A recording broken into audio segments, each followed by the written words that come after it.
Hello viewers, আশা রাখি সবাই ভালো আছেন। চলে আসলাম আজকে আমরা নতুন আরেকটি ভিডিও নিয়ে। আমরা দেখতে পাচ্ছি যে ইউনিক হোটেল তার ব্যবসায়িক দিক থেকে ঘুরে দাঁড়াচ্ছে।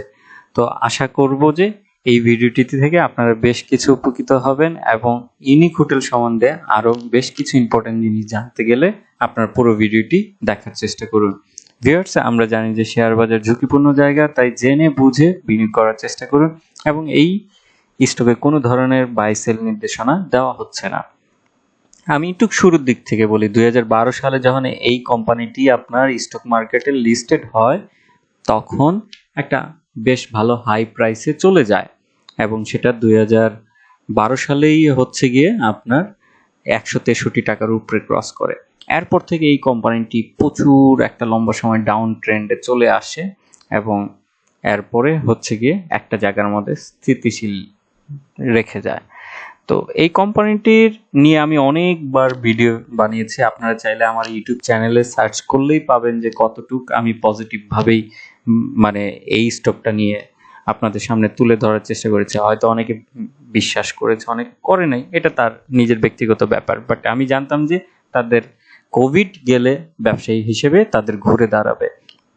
2021 সালে যেখানে তাদের প্রত্যেকটা কোয়ার্টারলি ইপিএসে আপনার দেখা যাচ্ছিল যে লসে হচ্ছে, কিন্তু তার বাদেও তারা কিন্তু তাদের রিজার্ভ ফান্ড থেকে ডিভিডেন্ড দিয়েছে, যেটা খুবই পজিটিভ। এখন আমরা দেখি যে তাদের 2021 সালে যে এসে যে তাদের যে তৃতীয় 2022 সালে এসে নিয়ে তাদের যে তৃতীয় প্রান্তিকটা প্রকাশ করেছে, সেখানে আমরা দেখতে পাচ্ছি যে তাদের সেখানে ইপিএস হয়েছে 2 টাকা 83 পয়সা, যেখানে গত বছর লস ছিল 14 পয়সা। তার মানে বোঝাই যাচ্ছে যে তাদের হঠাৎ করে ইপিএস একটা গ্রোথ হয়েছে, কারণ দেখা যাচ্ছে যে এখন মার্কেটে কোভিডের পরিমাণটা কম, তার জন্য হচ্ছে যে মানুষ এখানে বাইরের থেকে মানুষ আসতেছে, কিংবা হোটেলগুলোতে রিসোর্টগুলোতে ভালো একটা ইভেন্ট হচ্ছে, দ্যাটস ওয়াই তাদের বিজনেসটা ঘুরে দাঁড়িয়েছে।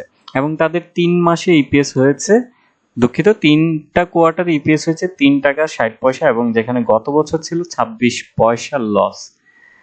তো আমি আগের ভিডিওতেও বলেছিলাম যে তাদের একটা সময় আসবে যে ঘুরে দাঁড়ানোর, কিন্তু সেটা খুব তাড়াতাড়ি এবার প্রুভ হয়েছে।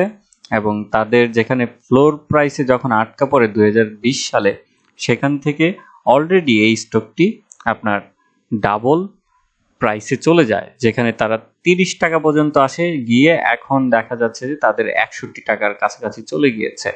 তো এই কোম্পানি কিন্তু চেষ্টায় আছে যে তার একটা একটা করে সিঁড়ি উঠার, খুব কুইকলি না, যেটা হচ্ছে তার পিলারগুলো শক্ত করে করে করে তার ইপিএস এর সাথে সাথে তার প্রাইসটাও কিন্তু বেড়ে যাচ্ছে। তো এটা একটা পজিটিভ লং টার্মের জন্য। অবভিয়াসলি এই ধরনের শেয়ার খুবই ভালো, এবং শেয়ারটা আমি আগেও বলেছি যে তাদের যে আপনার যে সম্পদ রয়েছে পার শেয়ার, সেটার তুলনায় শেয়ারের প্রাইসটা অনেক আন্ডার ভ্যালুতে রয়েছে। এবং পাশাপাশি হচ্ছে যে তাদের এই বছর হচ্ছে যে কমার্শিয়াল ভাবে তাদের যে পাওয়ারের যে ইনভেস্টমেন্ট, সেটাও কিন্তু চালু হওয়ার সম্ভাবনা আছে। তো সেটা যদি সাকসেসফুলি হয়, তাহলে আমরা হয়তো আগামী 1-1.5 বছরের মধ্যে এই কোম্পানিটির প্রফিটের দিক থেকে আরো ভালো অবস্থানে দেখতে পাবো। তো যারা ধৈর্য ধরে রেখেছেন কিংবা ধৈর্য ধরে এই ধরনের স্টকগুলো ইনভেস্টমেন্ট করতে পছন্দ, আমি বলবো যে হোল্ড করতে পারার মতন যদি এবিলিটি থাকে, তাহলে এই ধরনের স্টকে ইনভেস্টমেন্ট করাটা উচিত। কারণ এখানে আমরা নিজের স্বচক্ষে দেখতে পাচ্ছি যে মাত্র 1 বছরেই তাদের কিন্তু স্টকের ডাবল প্রফিট দিয়েছে। তো আগামীতে কোম্পানিটি এইভাবে যদি তাদের ধারাবাহিকতা থাকে, তাহলে আরো ভালো প্রফিট দেওয়ার সম্ভাবনা আমি মনে করি যে তাদের সেই ক্যাপাসিটি আছে। তো এই ছিল আজকে আমার ভিডিওতে। আশা করি যে কোম্পানিটি তাদের প্রফিটের দিক থেকে আরো সামনে এগিয়ে যাক এবং সেটা অব্যাহত থাকুক, এবং আগামীতে আরো ভালো ভালো ডিভিডেন্ড দেখ।